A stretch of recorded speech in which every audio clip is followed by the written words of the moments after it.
आज का विषय है आपकी बातें लोगों को क्यों नहीं समझ पाते। ओशो का गहरा विश्लेषण कभी आपने सोचा है? जब आप सच्चाई बोलते हैं, जब आप किसी को अपने अनुभव से समझाना चाहते हैं, तो अक्सर लोग आपको समझ नहीं पाते। कभी कहते हैं ये क्या फालतू बात कर रहे हो, कभी हंस देते हैं और कभी नाराज हो जाते हैं। क्या वजह है कि सच्ची बातें, गहरी बातें ज्यादातर लोगों के सिर के ऊपर से निकल जाती हैं? आज हम इसी सवाल को समझेंगे, आपकी बातें लोगों को क्यों नहीं समझ में आती हैं, ओशो के विचारों के साथ और आधुनिक मनोविज्ञान व तर्क से इसे जोड़ते हुए। ओशो कहते हैं, जिस चीज को तुमने जिया नहीं है उसे तुम कभी समझ नहीं सकते। मतलब यह है कि समझ का जन्म ज्ञान से नहीं बल्कि अनुभव से होता है। आप अगर प्रेम में रहे हैं तो प्रेम का एक शब्द भी आपको भीतर तक छू जाता है, लेकिन जिसने प्रेम कभी जिया ही नहीं, वो प्रेम पर 1000 किताबें पढ़ ले फिर भी नहीं समझेगा। इसीलिए ओशो कहते हैं, जब बुद्ध बोलते हैं तो वे केवल सुनने वालों से नहीं बोलते, वे उनके अस्तित्व को झकझोरते हैं।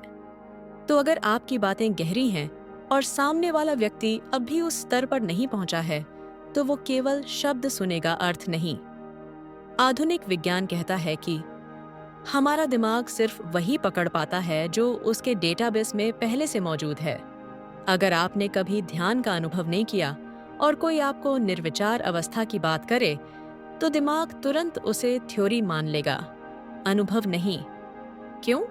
क्योंकि दिमाग को केवल वही समझ आता है जो वो पहले जानता है, और चेतना को समझ आता है जो वो पहले जी चुकी है।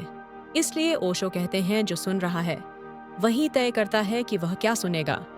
आपका संदेश नहीं बदलता, पर सुनने वाले की चेतना का स्तर आपकी बात का अर्थ बदल देता है। मान लीजिए आप किसी से कहते हैं, खुशी किसी चीज से नहीं आती, वह भीतर से आती है।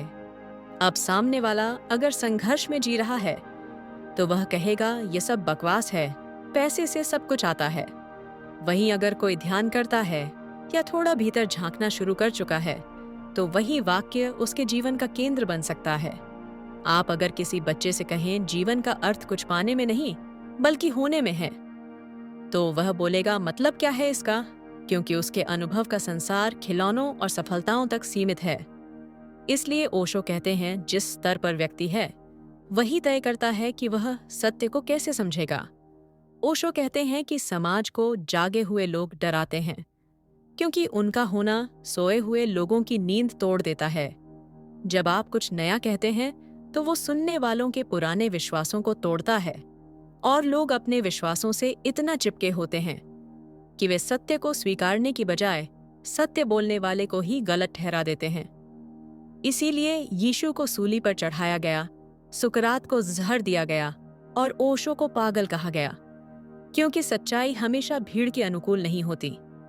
मनोवैज्ञानिक कार्ल युंग कहते हैं, लोग वही सुनते हैं जो उनके अहंकार को अच्छा लगे। अगर आपकी बात किसी के अहंकार को चुनौती देती है तो वह तुरंत बचाव में आ जाएगा। तुम गलत हो, ये संभव नहीं, मुझे ऐसा नहीं लगता। इसलिए आपकी बात चाहे कितनी सच्ची हो, अगर वह किसी के भीतर छिपे झूठ को उजागर करती है तो वह नहीं समझेगा बल्कि आपसे बचने लगेगा। ओशो का उपाय सरल है, समझे जाने की कोशिश मत करो, क्योंकि सच्ची बातें बीज की तरह उलझन होती हैं। आप बीज बोते हैं, वो आज नहीं तो कल अंकुरित होगा। अगर आप सत्य बोलते हैं तो किसी न किसी के भीतर वो सुनाई देता है, भले ही वह तुरंत न समझे। इसलिए बोलो, जियो, पर किसी की समझ की चिंता मत करो। सत्य को प्रचार की जरूरत नहीं, बस उसे जिया जाना चाहिए। तो अगर लोग आपको नहीं समझते, ये दुखी मत होइए। इसका मतलब है कि आप किसी ऊंचाई पर खड़े हैं, जहां हवा पतली है, सब नहीं आ सकते वहां तक। आपका काम बस इतना है, अपनी सच्चाई को जियो, अपने अनुभव को साझा करो, बिना डर, बिना उम्मीद के। क्योंकि सच्चा इंसान समझा जाने के लिए नहीं बोलता, वह बोलता है ताकि सत्य की सुगंध फैल सके। समझ एक ऐसा शब्द जिसे हम रोज सुनते हैं, पर वास्तव में बहुत कम लोग जानते हैं कि समझना क्या होता है। हम सोचते हैं अगर हमने किसी बात को सुन लिया तो हमने उसे समझ भी लिया, लेकिन ओशो कहते हैं सुनना और समझना दो बिल्कुल अलग बातें हैं। अब हम बात करेंगे समझने के लिए क्या करना चाहिए। ओशो की दृष्टि से, आधुनिक मनोविज्ञान और तर्क के साथ। ओशो कहते हैं समझ तब आती है जब मन चुप होता है।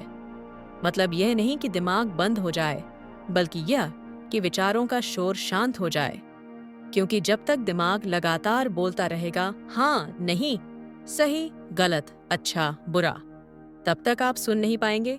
समझ का पहला कदम है सुनना, बिना किसी निर्णय के, बिना किसी पूर्वाग्रह के।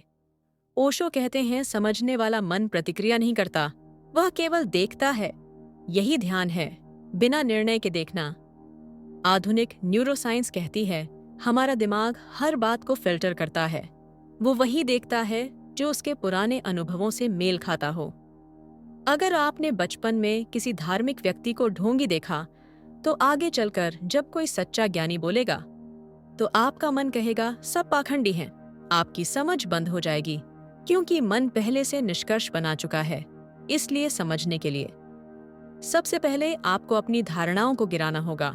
जैसे बच्चा पहली बार चीजें देखता है, वैसे देखना सीखना होगा। ओशो कहते हैं तुम किताबें पढ़कर नहीं समझ सकते, तुम केवल अनुभव से समझ सकते हो। शब्द सिर्फ संकेत हैं। अगर आप प्रेम शब्द सुने तो उसका अर्थ आप तब तक नहीं जान सकते जब तक आपने प्रेम जिया न हो। इसी तरह ध्यान, शांति, सत्य, ये सब शब्द हैं जो केवल संकेत करते हैं किसी दिशा में। समझ तब आती है जब आप उस दिशा में चलना शुरू करते हैं। क्या यह सही है? क्या यह मेरे काम का है? क्या लोग मुझे समझेंगे? और उसी में समझ खो जाती है। अगर आप हर नोटिफिकेशन को रोक दें और सिर्फ देखें, सुने, महसूस करें, तो पहली बार समझ उत्पन्न होगी। कितनी बार ऐसा होता है कि दो लोग एक दूसरे की बातें सुनते हैं पर समझ नहीं पाते, क्योंकि दोनों के मन में पहले से राय बनी होती है। कोई कह रहा है तुम मुझे नहीं समझते, दूसरा कह रहा है तुम हमेशा गलत समझती हो। ओशो कहते हैं जहां मन बीच में है वहां समझ असंभव है। अगर हम थोड़ी देर के लिए मन को साइड पर रख दें तो हर रिश्ता, हर बात साफ दिखाई देने लगती है। सुनो बिना निर्णय के। जब कोई बोले बस सुनो। सही या गलत का लेबल मत लगाओ। देखो बिना व्याख्या के। चीजों को वैसे ही देखो जैसे वे हैं, न कि जैसे तुम चाहते हो कि वे हों। रुको, तुरंत प्रतिक्रिया मत दो। समझ हमेशा धीरे आती है। जो जल्दी में है वो सतही समझ पाता है। अनुभव करो, हर बात को खुद जीकर देखो। अगर ओशो कहते हैं ध्यान में बैठो, तो किताब मत पढ़ो, बैठो और देखो क्या होता है। मौन में रहो, क्योंकि मौन ही समझ की भूमि है। जब भीतर शांति होती है तब चीजें स्वतः स्पष्ट हो जाती हैं। मनोवैज्ञानिक डैनियल काहनेमैन ने कहा है हमारे पास दो सोचने की प्रणालियां हैं, एक तेज, दूसरी धीमी। तेज सोच, फास्ट थिंकिंग, तुरंत निर्णय करती है। धीमी सोच, स्लो थिंकिंग, ध्यानपूर्वक समझती है। ओशो का पूरा ध्यान इसी धीमी सोच पर है, जो मौन, अवलोकन और धैर्य से जन्म लेती है। आज का युग तेज सोच वाला है। राय तुरंत, निर्णय तुरंत, नफरत तुरंत। इसीलिए समझ गायब हो गई है। ओशो कहते हैं जो जानता है कि वह नहीं जानता, वही जानने के लिए तैयार है। समझने के लिए पहला कदम है स्वीकार करना कि मैं नहीं जानता। यह वाक्य जितना सरल लगता है उतना ही दुर्लभ है, क्योंकि हर कोई जानकार बनना चाहता है, लेकिन समझने वाला बनना कोई नहीं चाहता। जैसे खाली प्याला ही चाय ग्रहण कर सकता है, वैसे ही खाली मन ही समझ ग्रहण कर सकता है। ओशो कहते हैं समझ कोई उपलब्धि नहीं, यह तो जागरण की गंध है। जब आप मौन होते हैं, खुले होते हैं, निर्णय से मुक्त होते हैं, तो समझ अपने आप उतरती है। वो किताब से नहीं आती, वो किसी गुरु की बात से नहीं आती, वो आती है आपकी अपनी सजगता से। क्या मैं समझ गया? सवाल यह है क्या मैं देखने, सुनने, मौन रहने के लिए तैयार हूं? समझ किसी गंतव्य की तरह नहीं, बल्कि यात्रा की तरह है। चलते रहो, देखते रहो और धीरे धीरे तुम्हारा हर क्षण समझ से भर जाएगा। समझ आ गई, लेकिन अब क्या? कितनी बार ऐसा होता है कि हम कुछ गहराई से समझ लेते हैं कि गुस्सा बेकार है, अहंकार दुहक का कारण है या ध्यान ही शांति का मार्ग है। पर कुछ ही दिनों बाद हम फिर उसी जगह पहुंच जाते हैं, वही गुस्सा, वही उलझन, वही दौड़। तो सवाल यह है, जब समझ आ जाए तो क्या करना चाहिए? यही इस भाग की खोज है। ओशो कहते हैं, सच्ची समझ अपने आप तुम्हारा व्यवहार बदल देती है। अगर व्यवहार नहीं बदला तो समझ अभी अधूरी है। मतलब यह है कि सिर्फ जान लेना समझ नहीं है। समझ का प्रमाण है जीवन में परिवर्तन। जैसे अगर तुमने सच में समझ लिया कि गुस्से में तुम्हें ही जलना पड़ता है, तो अगली बार गुस्सा अपने आप घट जाएगा। तुम रोकने की कोशिश नहीं करोगे, बस गुस्से को होते हुए देखोगे और देखने में ही वह पिघल जाएगा। आधुनिक कॉग्निटिव साइंस कहती है, समझ और आदत दो अलग सिस्टम हैं। समझ तुरंत आती है, पर आदत धीरे धीरे बदलती है। इसीलिए समझ आने के बाद जरूरी है प्रयोग समझ को बार बार जीवन में उतारना। जैसे ध्यान केवल सुनने की चीज नहीं, हर दिन बैठकर अनुभव करने की चीज है। तभी समझ बुद्धि से चेतना में उतरती है। ओशो कहते हैं, जब तुम सच में समझते हो तो समझ तुम्हारे व्यक्तित्व का हिस्सा बन जाती है। यह वह वैसा ही है जैसे संगीतकार के लिए संगीत कोई अभ्यास नहीं, वह उसकी सांस बन जाता है। इसी तरह अगर तुमने जीवन की सच्चाई को समझ लिया है तो वह तुम्हारे हर निर्णय, हर भावना में झलकने लगेगी। समझ कोई विचार नहीं रहती, वह केसनीय अस्तित्व की गुणवत्ता बन जाती है। आपने समझा कि मोबाइल की लत आपको खाली कर रही है। अगर यह समझ सच्ची है तो अब आपको खुद को रोकने की जरूरत नहीं पड़ेगी। आपके भीतर एक सहज दूरी उत्पन्न होगी। वही समझ का जादू है। अगर आप समझते हैं कि दूसरों को बदलने से पहले खुद बदलना चाहिए, तो आप शिकायत करना छोड़ देंगे। आपका ध्यान अपने भीतर जाएगा। यही आंतरिक परिपक्वता है जो सिर्फ ज्ञान से नहीं आती, बल्कि जीने से आती है। विज्ञान आज कहता है, ध्यान, मेडिटेशन दिमाग की न्यूरल पाथवे बदल देता है। मतलब जो चीज आप बार बार सचेत होकर देखते हैं, वह आपके मस्तिष्क की वायरिंग बदल देती है। ओशो हजारों साल पहले यही कह चुके थे, जो चीज तुम जागरूकता में देखते हो वह बदल जाती है। तो समझ का असली रूप है जागरूकता में जीना। ओशो कहते हैं, समझना केवल जानना नहीं, समझना जीना है। अगर तुमने प्रेम को समझा तो अब तुम्हारे हर कर्म में करुणा होगी। अगर तुमने मौन को समझा तो अब तुम्हारी बातें भी शांति से भर जाएंगी। अगर तुमने सत्य को समझा और झूठ अपने आप टूट जाएगा। समझ जब तक जीवन न बन जाए वह अधूरी है। समझ एक शुरुआत है, अब तुम्हें उसे जीना है। हर क्षण में जागरूकता लाओ, हर शब्द में मौन की झलक रखो, हर कर्म में प्रेम को आने दो। यही है समझ को जीना। हमने बहुत बातें की, कैसे समझें, कैसे सुने, कैसे जीना सीखें। लेकिन अब समय है इस यात्रा को पूरा करने का, क्योंकि समझ का अंत कोई मंजिल नहीं है। वो तो एक नई शुरुआत है, जागरूकता की, मौन की और प्रेम की। ओशो कहते हैं, जब समझ परिपक्व होती है तो वह विचार नहीं रहती, वह अस्तित्व बन जाती है। अब तुम समझने की कोशिश नहीं करते, अब तुम स्वयं समझ बन जाते हो। हर स्थिति में, हर रिश्ते में, हर दुख में तुम्हारे भीतर एक देखने वाला पैदा हो चुका है। पहले तुम दुनिया को सुधारना चाहते थे, अब तुम खुद को देखना सीख गए हो। यही है असली क्रांति, भीतर की क्रांति। आधुनिक मनोविज्ञान अब यह मान चुका है कि जब व्यक्ति सजग होता है, उसके निर्णय, भावनाएं और रिश्ते सब बदल जाते हैं। जो तुम देखते हो उससे तुम बदलते हो। तुम्हारी जागरूकता ही तुम्हारा भविष्य तय करती है।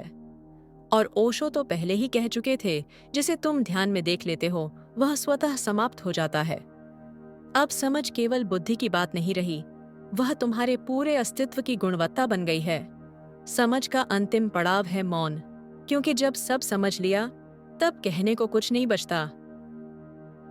तब बस एक शांति रह जाती है, एक गहराई जिसमें शब्द भी डूब जाते हैं।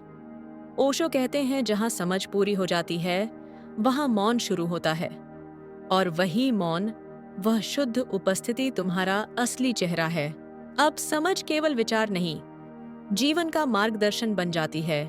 जब तुम किसी से प्रेम करो तो समझ के साथ करो, ताकि वह प्रेम बंधन न बने, स्वतंत्रता बने।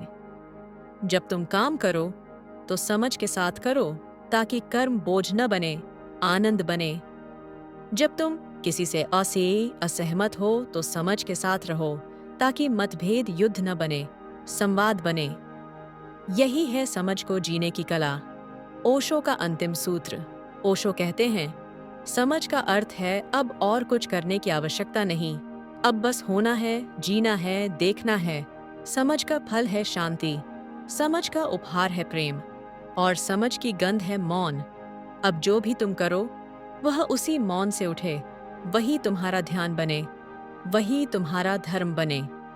अब समझ की इस यात्रा को यहीं विश्राम दो, क्योंकि जो समझता है वो प्रश्न नहीं करता, वो बस देखता है, मुस्कुराता है और आगे बढ़ता है। जीवन वही है, हर पल को मौन में, हर सांस को सजगता में जीने की कला। अब किताबें नहीं, अब अनुभव, अब शब्द नहीं, अब शांति। यही ओशो की वाणी का सार है। Be aware and everything else will follow. सजग हो जाओ, बाकी सब अपने आप घटेगा। अगर यह सीरीज आपको भीतर तक छू गई तो इसे अपने जीवन का हिस्सा बनाइए, सिर्फ वीडियो नहीं, एक अभ्यास की तरह। कमेंट में लिखिए, मैं समझ को जीना शुरू कर रहा हूँ। और याद रखिए, समझने से बड़ा कोई धर्म नहीं, मौन से बड़ा कोई ध्यान नहीं।